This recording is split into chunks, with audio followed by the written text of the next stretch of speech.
Vendredi 5 décembre 2008, avenue Montaigne, Paris. Il est encore tôt dans l'après-midi. Les vitrines scintillent déjà des lumières de Noël. Dans la boutique Harry Winston, le joaillier qui habille les actrices sur tapis rouge depuis un demi-siècle, une vendeuse lève les yeux vers 3 nouvelles clientes qui viennent d'entrer. Robes élégantes, perruques soigneusement coiffées, talons hauts. Rien, absolument rien, ne les distingue des dizaines de femmes fortunées qui franchissent cette porte chaque semaine. Sauf que sous cette élégance de façade, quelque chose ne colle pas. Un détail, une hésitation dans la démarche, une main qui reste un peu trop longtemps dans un sac à main. Et puis, les armes sortent. En moins de 20 minutes, le temps d'une chanson à la radio, ces clientes repartent avec l'un des butins de bijoux les plus vertigineux jamais volés en France. Et le plus troublant dans cette histoire, ce n'est même pas ce jour-là. C'est tout ce qui s'est joué avant, dans l'ombre, pendant des mois. Et tout ce qui allait encore se jouer, des années plus tard, presque au même endroit. Aujourd'hui, on retrace l'histoire complète de la boutique la plus braquée de Paris, Harry Winston.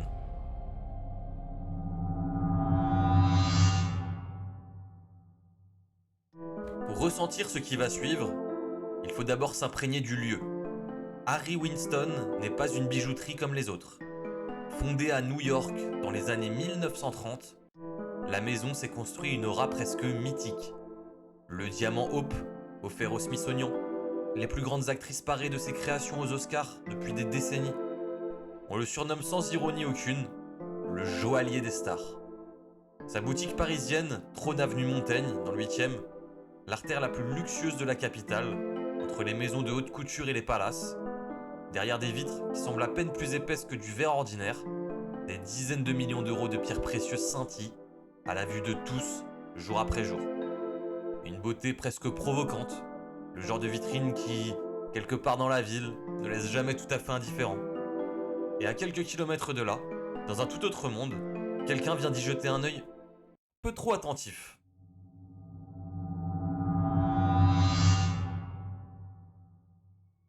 Juin 2007. Un nouvel agent de sécurité prend son poste chez Harry Winston. Il s'appelle Mouloud Djennad. Il a 39 ans, un uniforme, un badge, des rondes à effectuer. Rien qui en apparence devrait inquiéter qui que ce soit. Mais quelque chose germe, très vite, derrière ce visage familier que les employés croisent chaque jour sans y penser. Il observe, il apprend les horaires d'ouverture, l'emplacement exact des coffres, les habitudes du personnel. Il mémorise sans le savoir encore vraiment lui-même les prénoms de ses collègues, des détails qui, un jour, serviront à endormir leur méfiance. Il finit par se tourner vers une relation extérieure au magasin, un homme d'une 50aine d'années, surnommé Doudou dans le milieu. Douadi Yawawi, un récidiviste qui a déjà passé 23 ans cumulés derrière les barreaux pour vol et trafic de stupéfiants. Un homme qui connaît mieux que quiconque ce que veut dire prendre un risque. Selon sa propre défense, Yawawi aurait d'abord hésité. Trop voyant, trop risqué à ses yeux pour s'impliquer directement. Il se contente dans un premier temps de mettre le vigile en relation avec quelques connaissances capables de passer à l'acte. Ce que personne ne sait encore à cet instant précis, c'est que cette prudence apparente ne va pas durer, et que le cercle des complices va bientôt se resserrer, non pas autour d'un gang de professionnels venus de nulle part, mais autour d'une même famille, un beau-frère, un frère et un neveu à peine sorti de l'adolescence. Une affaire de famille, sur le point de commettre l'un des plus gros braquages de bijoux de l'histoire.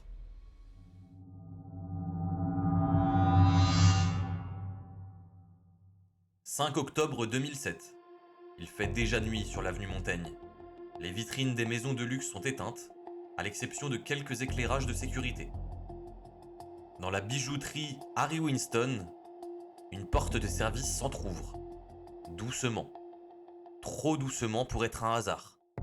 4 hommes vêtus de combinaisons de peintres en bâtiment se glissent à l'intérieur. Le vigile les attend. Il n'a rien eu à forcer. Il lui a simplement suffi de laisser la porte ouverte.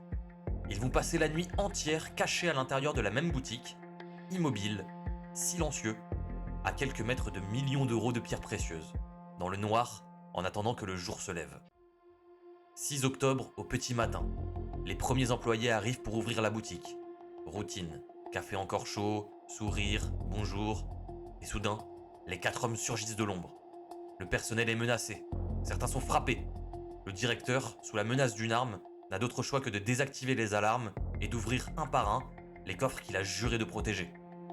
Quand tout est terminé, les 4 hommes ressortent par la même porte de service, avec 120 montres et 360 pièces de joaillerie.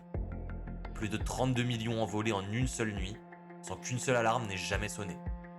Le succès est total, presque trop total.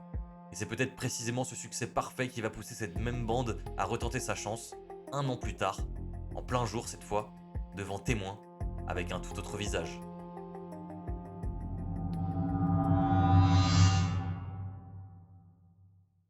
Un an, presque jour pour jour, le 4 décembre 2008.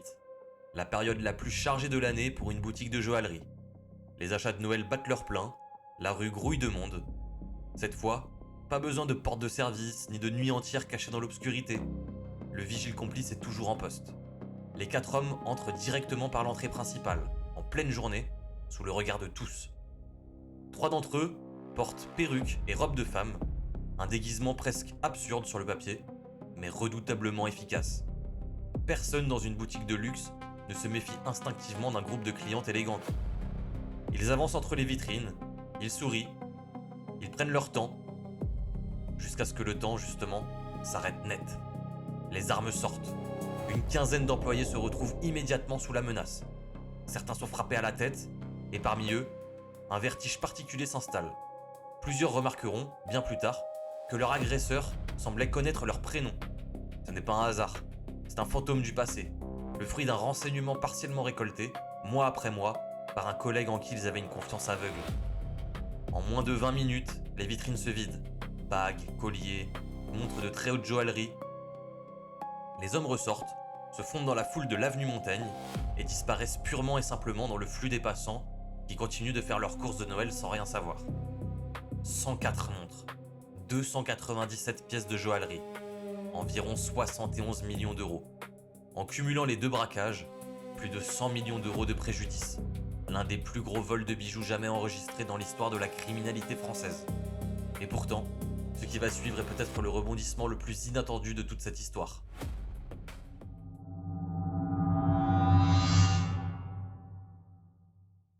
On pourrait croire que l'histoire s'arrête ici. 2 casses parfaitement exécutées, plus de 100 millions d'euros de bijoux entre les mains d'une bande qui semble maîtriser chaque détail. Le crime est parfait. Sauf que voler des bijoux et les transformer directement en argent liquide sont 2 compétences radicalement différentes. Et sur ce second point, cette bande va s'avérer d'un amateurisme presque touchant. Aucun réseau structuré de recel, aucun circuit international rodé. Une improvisation permanente, des tentatives maladroites pour écouler pierre par pierre un butin bien trop massif, bien trop identifiable pour être vendu sans attirer l'attention. Alors les bijoux, pour beaucoup, ne sont jamais vendus. Ils vont être cachés, enterrés littéralement, dans le béton d'une bouche d'égout pluviale, près du domicile même de Dwadi Yawawi, l'endroit le plus évident du monde, une fois que les enquêteurs remonteront jusqu'à lui. Résultat, sur les 900 pièces volées lors de ces 2 braquages combinés, environ 80% du butin du second casse sera un jour récupéré par la police. Mais aucune trace en revanche du butin du premier braquage de 2007, jamais retrouvé encore aujourd'hui. Au total, 493 bijoux et montres resteront définitivement introuvables. Le casse parfait, entre les mains d'hommes qui n'ont jamais vraiment su quoi faire de leur fortune.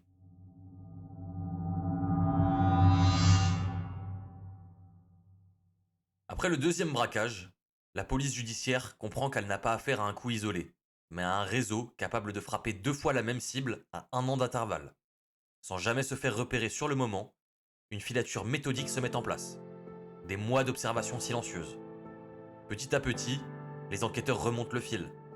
Yawawi, ses proches, le vigile, puis, en juin 2009, une information cruciale tombe.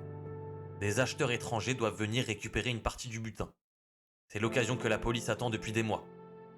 Dans la nuit du dimanche au lundi, 25 personnes sont interpellées. Des hommes, des femmes, de 22 à 67 ans. Armes d'épaule et plus de 345 000 $ en liquide sont saisis. Mais une question reste en suspens, presque obsédante. Où est passé le reste du magot ? Mars 2011, plus de 2 ans après le premier braquage, les enquêteurs remontent jusqu'au domicile de Yawawi, en Seine-Saint-Denis. Ce qu'ils découvrent semble tout droit sorti d'un film. Une bonbonnière en plastique scellée dans un moule de ciment, dissimulée à l'intérieur d'une bouche d'égout pluviale. Dedans, 19 bagues, 3 parures de boucles d'oreilles. Une seule paire est estimée à plus de 19 millions de dollars à elle seule. Des bijoux qui ont dormi plus de 2 ans sous les rues de Paris, à quelques mètres de là où vivait l'homme qui les avait cachés.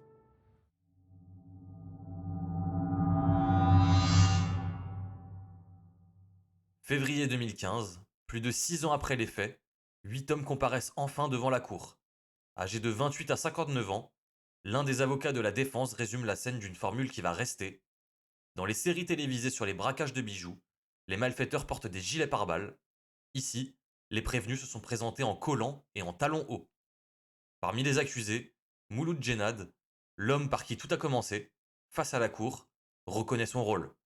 Il dira avoir honte, chaque jour, de ce qu'il a fait subir à ses anciens collègues, sans jamais pouvoir revenir en arrière. Douadi Yawawi, présenté comme le cerveau de l'opération, est condamné lui à 15 ans de réclusion. Les autres peines s'échelonnent de 9 mois à plusieurs années selon le rôle de chacun. Une affaire de famille jugée comme telle, jusqu'au bout. L'histoire semble enfin refermée, sauf qu'elle ne l'était pas tout à fait.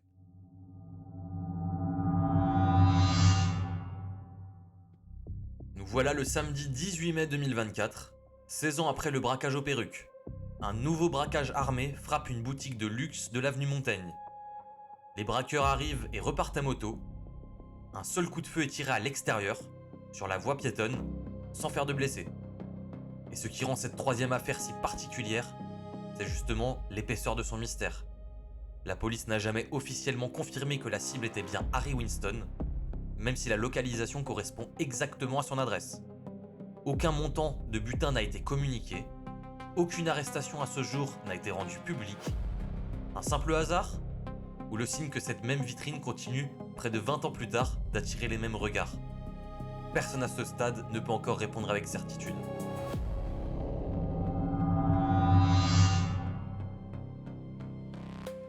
Trois braquages, 3 méthodes. Des peintres cachés toute une nuit dans le noir, des hommes déguisés en clientes élégantes, en plein jour sous les yeux de tous, et des silhouettes anonymes qui surgissent et s'évaporent en quelques secondes à moto. Ce qui relie ces trois histoires, ce n'est pas seulement une adresse, c'est ce qu'elle révèle sur la fragilité du luxe le plus absolu. Peu importe les vitrines blindées et les systèmes d'alarme les plus sophistiqués, il suffit parfois d'un homme de l'intérieur, un inside man, d'un déguisement bien pensé, ou de quelques secondes de sang-froid pour qu'un système censé être infranchissable s'effondre entièrement. Et il suffit à l'inverse d'une seule chose pour que le crime le mieux exécuté finisse par échouer, ne pas savoir quoi faire de ce qu'on vient de voler. Voilà, la vidéo est terminée. J'espère qu'elle vous aura plu. C'est de tout cœur d'atteindre les 1000 abonnés. Si vous pouvez prendre 2 secondes pour le faire, ça m'aiderait énormément. C'est gratuit et c'est juste un clic. Donc merci encore à tous.